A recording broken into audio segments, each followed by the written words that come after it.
stealth technology alone is not the magic answer. La furtivité à elle seule n'est pas une baguette magique. Ça, c'est pas moi qui le dis, parce que celui qui prononce cette phrase en sait quelque chose, puisqu'il s'agit du pilote du F-117 qui a été abattu au-dessus de la Serbie le 27 mars 1999. Et d'ailleurs, on en a encore eu la preuve récemment en Iran avec ce F-35 américain probablement touché par un missile sol-air à guidage infrarouge. Alors vous allez me dire, comment est-ce qu'ils ont fait pour réussir à descendre un appareil censé être indétectable et que beaucoup de gens pensent à tort, invisible et donc impossible à abattre? Eh bien, c'est ce que je vais vous expliquer aujourd'hui. Et vous allez voir que les avions dits furtifs sont très loin d'être invisibles et encore moins vulnérables. Allez, c'est parti!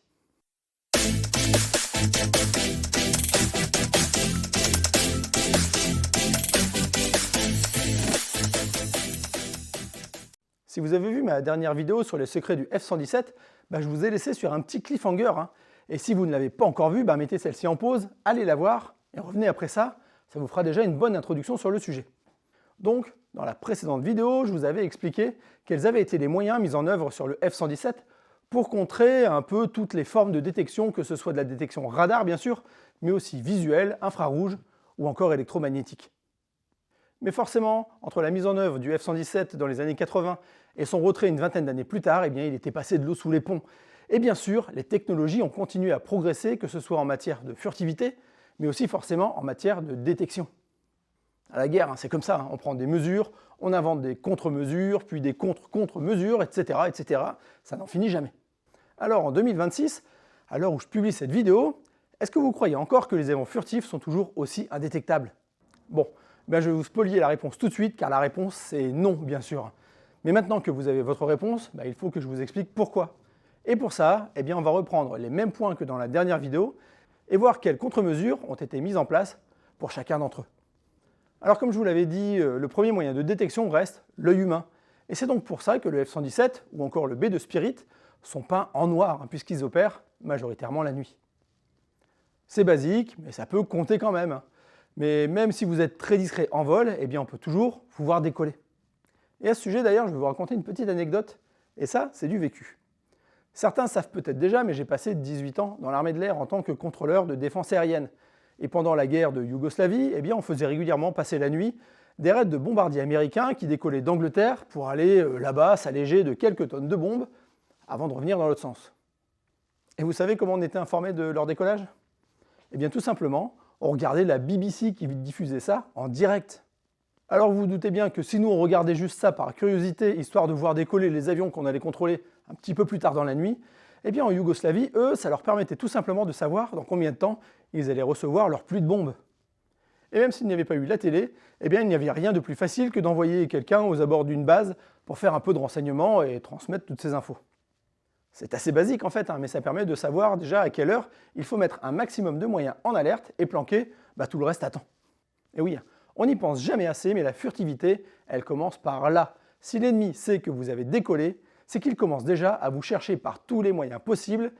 Et si en plus vous faites l'erreur de passer plusieurs fois de suite au même endroit, ça leur facilite encore plus la tâche. Et ça, ça fait partie des erreurs qui ont été commises par le raid de F-117 qui a été shooté. Car le premier moyen que l'ennemi va mettre en œuvre, bien sûr, c'est le radar. Et s'il sait que vous passez toujours au même endroit, il ne va pas se gêner pour miner le passage par tous les moyens possibles. Et vous allez me dire, là aussi, que maintenant, tous les chasseurs modernes, dits de 5e génération, sont réputés furtifs, comme le F-117. Ils sont couverts d'un revêtement qui contient des microparticules métalliques qui absorbent les ondes radar. Alors ça, c'est toujours vrai, bien sûr, mais ce revêtement spécial ne fait pas tout seul. Leur forme n'a plus grand-chose à voir non plus avec celle du F-117, et pourtant, elles en reprennent toujours les mêmes principes de dispersion des ondes vers des directions différentes de celles de l'émetteur. D'ailleurs, on retrouve toujours ces lignes bien droites en forme de prisme, mais adoucies grâce au progrès de l'informatique qui a permis d'optimiser les formes des appareils pour être toujours aussi furtifs sans pénaliser l'aérodynamique. Bien sûr, toutes les arêtes des trappes ou autres jointures dont on n'a pas pu se débarrasser gardent leurs lignes biseautées, et pour éviter que les ondes radar ne viennent se réfléchir sur les aubes de réacteurs comme un miroir, les entrées d'air vont prendre des formes plus complexes pour les piéger. Pourtant aujourd'hui, même si on garde ce principe de géométrie, la furtivité repose plus sur la capacité des matériaux à absorber les ondes radar qu'à les disperser. Et pour ça, on va utiliser un maximum de nouveaux matériaux, comme la fibre de carbone, les céramiques, ou des matériaux composites comme le Kevlar, qui contrairement aux métaux, ne renvoient qu'une très petite quantité d'énergie.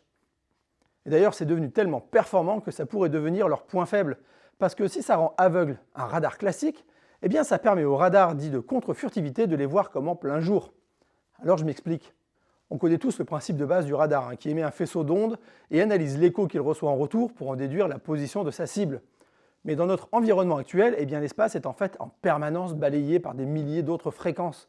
La télévision, les radios FM, les réseaux téléphoniques, les satellites, etc. Bref, tout ça, ça crée une sorte de brouillard d'ondes qui nous enveloppe en permanence sans avoir besoin de radar en particulier. Et si les avions furtifs absorbent si bien les ondes radar, eh bien ils absorbent tout aussi bien les autres formes de rayonnement, créant une sorte de trou au milieu de ce brouillard de fréquences. Eh bien les radars de contre-furtivité, c'est ce trou qu'ils cherchent. C'est ce qu'on appelle de la détection passive. Plus besoin de cracher des mégawatts dans toutes les directions, ils analysent simplement l'environnement électromagnétique à la recherche des trous dans la raquette. Si avant, c'était l'avion qu'on cherchait, maintenant c'est sa cachette qu'on veut trouver. Mais admettons qu'on n'arrive toujours pas à trouver ce fameux trou dans la raquette.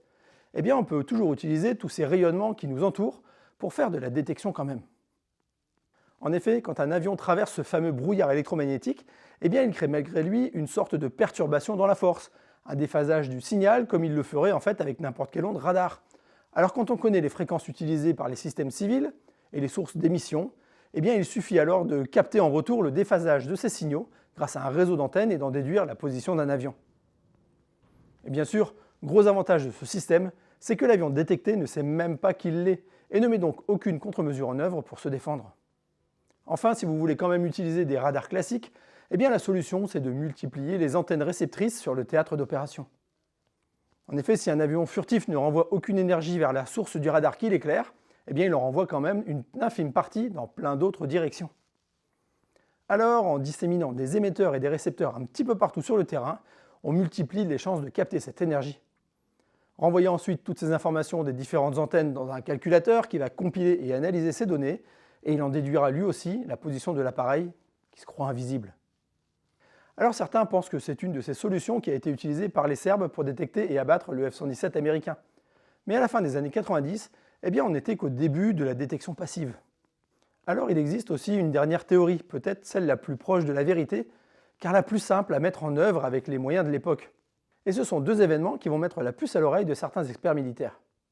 En effet, pendant la première guerre du Golfe, dès les premières heures de l'offensive sur les territoires irakiens, eh bien un raid en profondeur d'un escadron d'hélicoptères Apache a détruit 3 radars soviétiques considérés comme carrément obsolètes, un P-18 Spoonrest et 2 radars P-15. L'effet recherché de ce raid, alors que les Irakiens étaient dotés en fait de dispositifs bien plus performants, n'a jamais été vraiment justifié. Mais pourtant, 7 ans plus tard, en pleine campagne contre le Kosovo, eh bien les forces serbes dotées de ce même radar P-18 parviennent alors à détruire un F-117. En fait, les Américains étaient conscients depuis plusieurs années que leurs avions furtifs présentaient une vulnérabilité de taille, et ils étaient informés que les Russes l'avaient également découvert.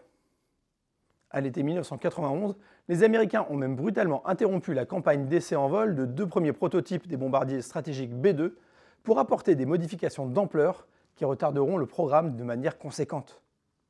Les ingénieurs soviétiques avaient en effet compris que lorsque la longueur d'onde utilisée par un radar est un multiple de l'envergure de l'avion, eh bien l'énergie transmise par celle-ci va créer un courant induit qui pouvait ensuite rayonner dans toutes les directions sans pouvoir même être contrôlé.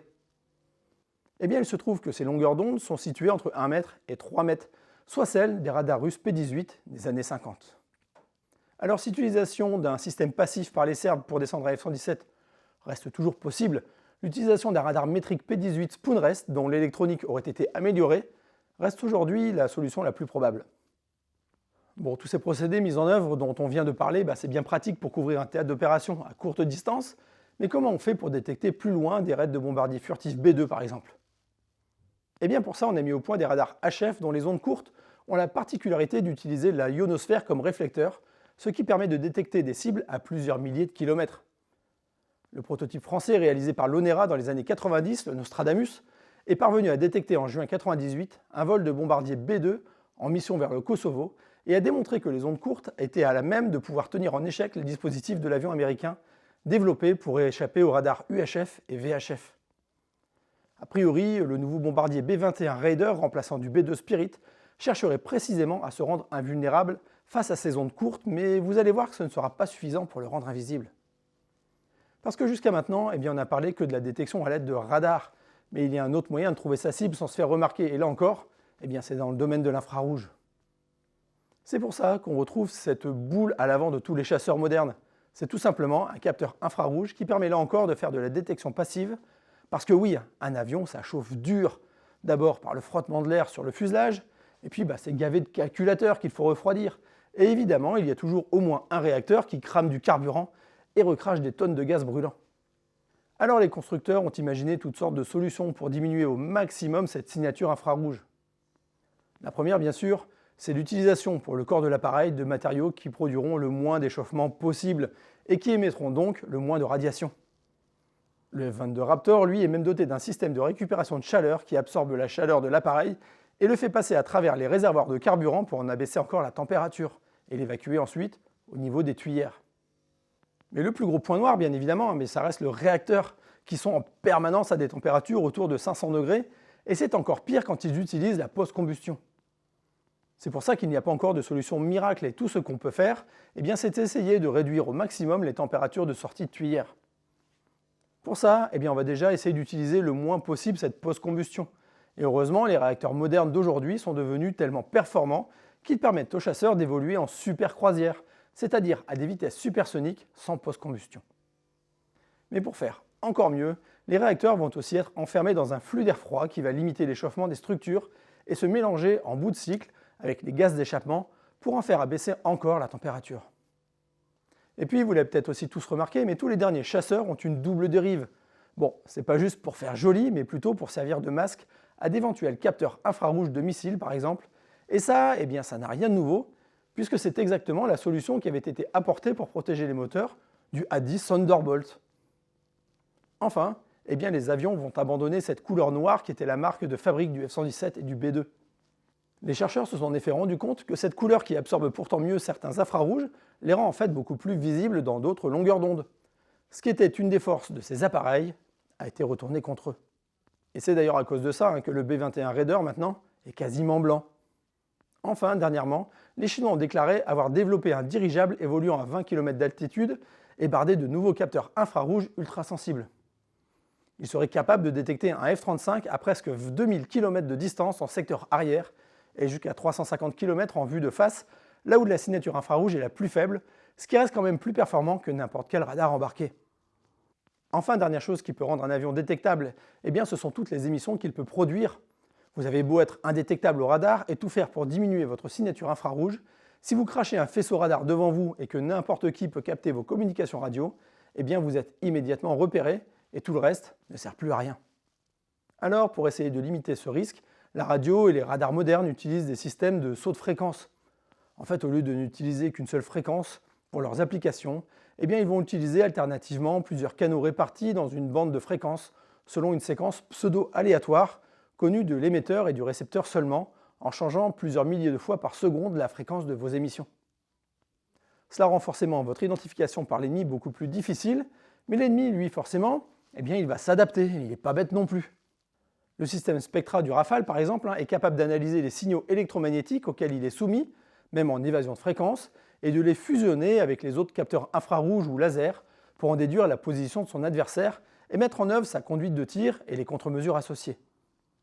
Mais si vous croyez que les ingénieurs se sont arrêtés à ça, vous vous trompez encore, parce qu'aujourd'hui, ils travaillent sur la réalisation de nouveaux capteurs quantiques qui seraient à même d'imager la forme des avions furtifs, de révéler les parties métalliques dissimulées sous les matériaux absorbants, mais aussi de pénétrer la couverture végétale et les infrastructures pour détecter troupes et matériel au sol. Située entre les micro-ondes et l'infrarouge, cette nouvelle génération de senseurs émet des photons à partir d'un laser hélium-néon TH. Ce dernier est fondé sur le principe d'intrication quantique. Si un photon émis par ce radar interagit avec un objet ou est absorbé, le photon auquel il est apparié et qui lui n'est pas émis subira les mêmes modifications de son champ énergétique et ce, quelle que soit la distance qui le sépare du premier. Mais les capacités d'absorption de l'atmosphère de ces lasers et l'énergie nécessaire à leur fonctionnement les destineraient à être intégrés dans un premier temps sur des plateformes de surveillance du champ de bataille disposant d'au moins 4 réacteurs. Mais à terme, bien sûr, L'objectif consiste à doter les avions de chasse de cette capacité de ciblage. Alors je pense maintenant qu'après toutes ces explications, vous avez compris pourquoi la furtivité n'a finalement plus rien d'une technologie secrète, infaillible ou je ne sais quoi. En fait, aujourd'hui, elle ne sert qu'à retarder le moment où l'avion sera détecté par l'ennemi et réduire la probabilité de se faire shooter. Si je peux tirer sur mon adversaire avant qu'il ait pu me repérer, eh bien j'ai l'avantage, ce qui augmente d'autant plus ma capacité de survie. C'est aussi simple que ça. La guerre moderne, c'est devenu une histoire de statistiques, parce que les grands débats à coup de quel est le meilleur avion de chasse au monde, ou qui gagne en combat aérien entre un Rafale ou un F-22, eh bien il n'y a rien de plus stérile. Et à toutes ces questions binaires de cours d'école, eh bien il n'y a qu'une seule réponse, ça dépend. Ça dépend du mode d'engagement, du nombre d'appareils engagés, de la configuration de l'avion, du pilote qui tient le manche et de tellement d'autres choses. J'ai vu par exemple des Mirage 2000D, donc des avions normalement d'attaque au sol, descendre des F-15 au missile magique en retour de mission de pénétration. Ou encore des Mirage 2000D passer sans problème sous le nez de Mirage 2000-5 pour aller traiter leur cible, en exercice bien sûr, et en revenir sans même être interceptés. On voit d'ailleurs circuler des vidéos du Rafale tenant tête au F-22 en combat à vue, sans se poser la question de comment il a fait pour arriver si près. Et combien de personnes ont fait du Rafale bashing de bas étage quand un Rafale indien s'est fait descendre par un missile chinois sans rien connaître du contexte de cet affrontement. Parce que ça, c'est la guerre. Le combat aérien, ce n'est plus de la joute de chevalier où les deux adversaires se saluent poliment avant de se foutre sur la gueule. C'est une combinaison de moyens de détection, de guerre électronique, de contre-mesures, où chacun essaye d'avoir l'avantage sur l'autre avant même de se voir. Et à l'heure actuelle, on peut même se poser la question de savoir est-ce que ça en vaut encore la peine tout ça? Regardez ce qui se passe en Ukraine par exemple en ce moment. Où sont les combats aériens, les grands raids de bombardement, etc. Si les Ukrainiens n'ont pas beaucoup de chasseurs, c'est pourtant pas le cas des Russes, non? Pourtant, eh bien, chacun se contente de balancer des missiles à longue portée, des bombes volantes à distance de sécurité ou des drones depuis le territoire qu'ils maîtrisent. Et les seuls appareils à effectuer régulièrement des missions d'attaque au sol pour supporter leurs troupes, eh bien, ce sont des hélicos ou des vieux Sukhoi 25 qui ont déjà 40 ans. Les Russes ont perdu des centaines d'appareils à cause de simples missiles tirés à l'épaule et leurs avions de 5e génération sont tellement furtifs qu'on les a vus que dans Top Gun. Même les Américains en Iran ont décidé d'y renvoyer des bons vieux A-10 pendant que leur F-35 serre les fesses contre les missiles.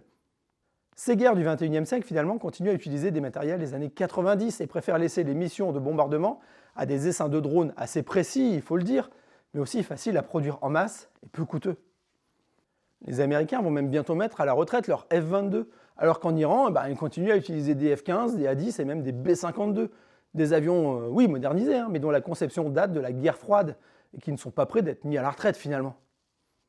Alors est-ce que les leçons qu'on tirera de ces conflits auront une incidence sur les développements des avions du futur, avec un retour d'appareils moins technologiques, ou au contraire, avec des chasseurs servant juste à téléguider des armées de drones grâce à de l'intelligence artificielle? Eh bien ça, seul l'avenir nous le dira. Alors en attendant de le découvrir, eh bien n'oubliez pas de vous abonner et d'activer les notifications pour encore plus de vidéos. N'oubliez pas non plus le boost et le petit pouce en l'air si ça vous a plu. Et on se retrouve ici bientôt sur Aérotour pour de nouvelles aventures. Allez, tchuss!